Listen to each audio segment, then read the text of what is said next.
মুখ্যমন্ত্রীকে এই বিষয়ে জানাবেন আগামী সোমবার যাতে বিধানসভার যোগ্য চাকরি বাঁচানোর জন্য সমস্ত অংশের যোগ্যদের চাকরি বাঁচে।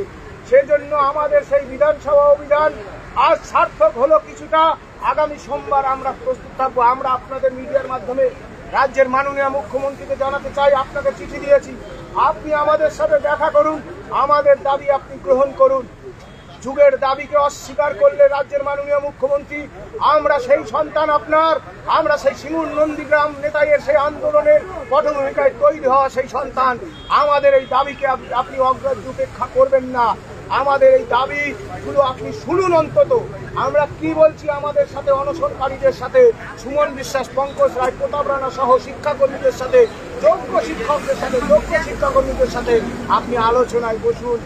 আপনি আমাদের যদি অভিভাবিকা হয়ে থাকেন, আমাদের যদি মাননীয় মুখ্যমন্ত্রী হয়ে থাকেন, আপনি আমাদের এই দাবির ভিত্তিতে আলোচনায় বসুন। আমরা চাকরি হারিয়ে আজ রাস্তায় রাস্তায় ঘুরে বেড়াচ্ছি। আমাদের পরিবারগুলো কি হাহাকার, কি যন্ত্রণার মধ্যে আমরা ছটফট করছি। সুতরাং চাকরি ফিরে পাওয়ার জন্য আমরা কিন্তু আত্মত্যাগ করার জন্য তৈরি। মাননীয় মুখ্যমন্ত্রী, আপনাকে আমরা জানাতে চাই, রাজ্যের সমস্ত মানুষকে জানাতে চাই, এই কঠিন পরিস্থিতি আমাদের পাশে থাকবে। এইটুকুই বলা। আজকের যে আলোচনা, সেই আলোচনা আমরা খুশি হয়েছি। ধন্যবাদ জানাই মাননীয় স্পিকার মহোদয়কে। আমাদের মধ্যে ছিলেন মাধবী ম্যাডাম শিক্ষাকর্মীদের পক্ষ থেকে, আমরা দুজনে গিয়েছিলাম, আরো আমাদের চাকরিয়ারা এসেছেন। যাই হোক, এইটুকুই আমাদের আলোচনা হয়েছে। আচ্ছা, স্পিকারের সঙ্গে আলোচনা করলেন বিধানসভার অধিবেশনের জন্য, কিন্তু মুখ্যমন্ত্রীর সঙ্গে বৈঠক করে আলোচনার মীমাংসার ব্যাপারে কিছু আশ্বাস বিষয়ে যিনি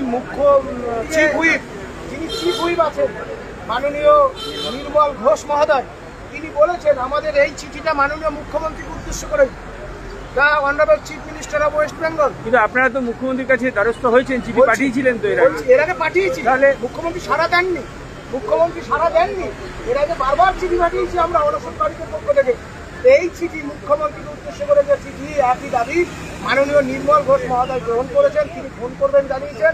মুখ্যমন্ত্রীর সামনে, মাননীয় মুখ্যমন্ত্রীর সামনে আগামী সোমবার এই বিষয় বিধানসভায় উত্থাপন করবেন শাসক দলের পক্ষ থেকে, সরকার পক্ষের পক্ষ থেকে যিনি চিফ হুইপ আছেন নির্মল ঘোষ মহোদয়, তিনি তুলবেন।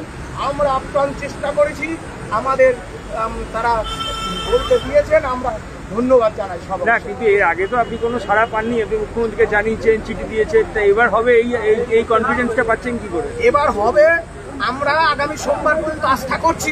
যেহেতু সরকার পক্ষের চিফ হুইপ, তার কথার মূল্য থাকা উচিত, হ্যাঁ। তিনি বলছেন রাজ্যের মুখ্যমন্ত্রীকে এই চিঠি দেওয়ার ব্যবস্থা তিনি করে দেবেন। তিনি আমাদের চিঠি গ্রহণ করেছেন, মুখ্যমন্ত্রীর অ্যাড্রেস তিনি পড়েছেন, তিনি গ্রহণ করেছেন, তিনি কথা বলাবেন এবং বিধানসভায় তুলবেন আগামী সোমবার, সে কথা তিনি বলেছেন। সুতরাং আমরা আস্থা করছি, কারণ আমরা যাবো কোথায়, আস্থা তো আমাদের করতেই হবে। মাননীয় স্পিকার মহোদয়, তিনি হচ্ছেন আমাদের কণ্ঠস্বর, আমাদের প্রত্যেকের নিরপেক্ষ মানুষ।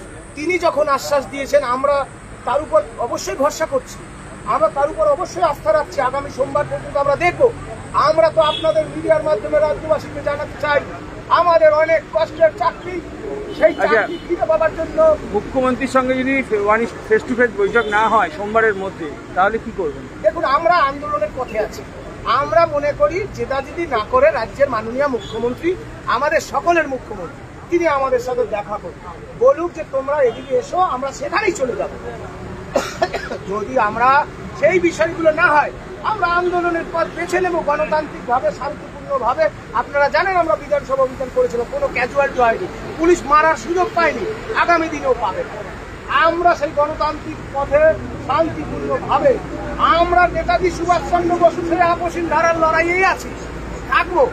কিন্তু অবশ্যই আইন ব্যবস্থাকে মেনে আমরা যতক্ষণ পারছি চলবো।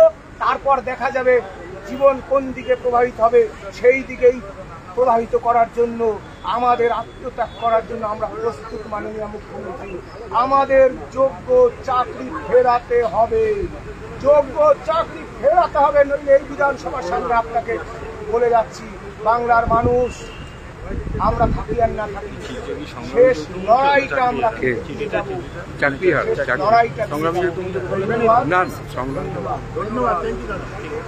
কপি আছে, এক্সট্রা কপি দিন না। এই মুখ্যমন্ত্রী আর হচ্ছে চিঠি যেগুলো জমা দিলে